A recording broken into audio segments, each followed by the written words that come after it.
सोचिए, सोचने की बात यह है, हम तो कबाइल हैं और शहादतों पर रोने के आदी नहीं हैं।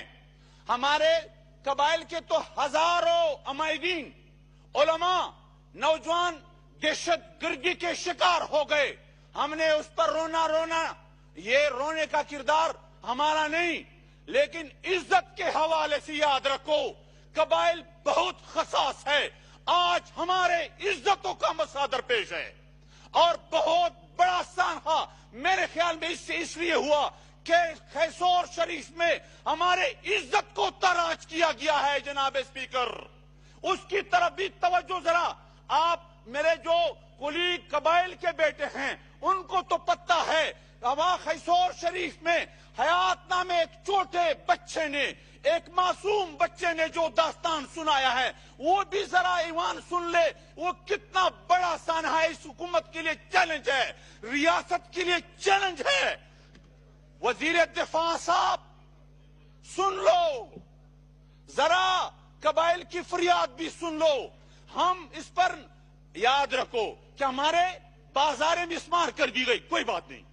हमारे लाशों पे लाशें, जो आपको पता है कि 80,000 से ज्यादा शहीद किए गए, लेकिन याद रखो, हम पहले मैंने कहा कि रोने के आदी नहीं। हमारे बाजारें मिसमार कर, कोई बात नहीं। हमें आईडीपीज बनाया गया, कोई बात नहीं।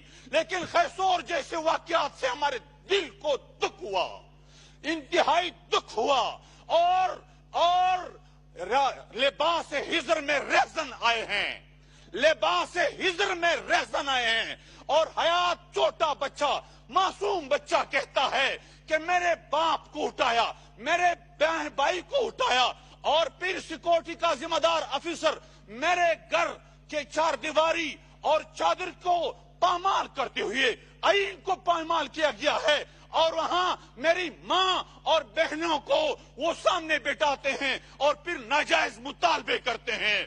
भाइयों, मैं तो रोना नहीं आता, लेकिन इस पर जरूर रोऊंगा। मुझे जरूर इस पर रोना आता है। मेरे तमाम कबाइल आज खून के आंसू रुलाते, इसमें कोई शक नहीं कि हमारे कबाइलियों के साथ बड़ा जुल्म हुआ है। इसके लिए ये ईमान एक कमेटी जरूर तश्कील करे, उसमें कबाइली नुमाइंदगान बेशक ये ट्रेजरी बेंच के नुमाइंदे हो, लेकिन कबाइल उसमें जरूर शरीक करे कि खैसोर शरीफ में जो वाकया हुआ है, जो जुल्म हुआ है, शिमाली वजीरिस्तान पहले से तबाह किया गया था, आज हमारी इज्जतों को लूटा गया है। तो ये मेरे ख्याल में साहिवाल से भी ज्यादा काबिल मुजम्मत है, क्योंकि वो तो शहादतें हैं, यहाँ इज्जत का मसला है। तो हमारी इज्जतों को अगर इस तरह आप ताराज करते हैं तो याद रखो, मजीद सब्र का पैमाना लबरेज हो जाएगा। जमीयत उलमा इस्लाम का मौकफ इस हवाले से वाजिह है। हम तो वहां 27 जनवरी को जो मिलियन मार्च करते हैं, उससे शायद इसकी तहरीक शुरू करें। याद रखो कि कबाइल के साथ जो जुल्म हो रहा है, इस जुल्म को मजीद हम बर्दाश्त करने के लिए तैयार नहीं। सानिया साहिवाल की भी मुजम्मत करते हैं, इतनी मुजम्मत करते हैं कि सिर्फ मुजम्मत नहीं, इसके खिलाफ एक्शन लेना चाहिए। और शरीन मजारी साहब ने जो बातें की और ट्रेजरी बेंच वालों ने जो शादमाने बजाए, यहाँ ये इस पे शादमाने बजाने चाहिए थी, इस पे गौर देनी चाहिए थी। आज दिलाते हैं कि ख्वाजा आसिफ ने उनको सजा नहीं दी, रावणवार को सजा नहीं दी, फिर आप भी सजा नहीं देंगे। ये शर्म की बात है। ऐसा खुदारा ऐसा न करो, खुदारा ऐसा न करो। ये शरीक मामला है, हमारा शरीक मामला है। इस पर खुशी के शादियाने न बजाओ और सानखा साहिवाल की सही तहकीकात किया जाए और पार्लिमानी कमेटी इसके लिए भी और खैसोर शरीफ के वाक़े के लिए भी तश्कील किया जाए। बहुत बहुत मेहरबानी। मोहतरमा किश्वर रजा साहिबा। नहीं, अब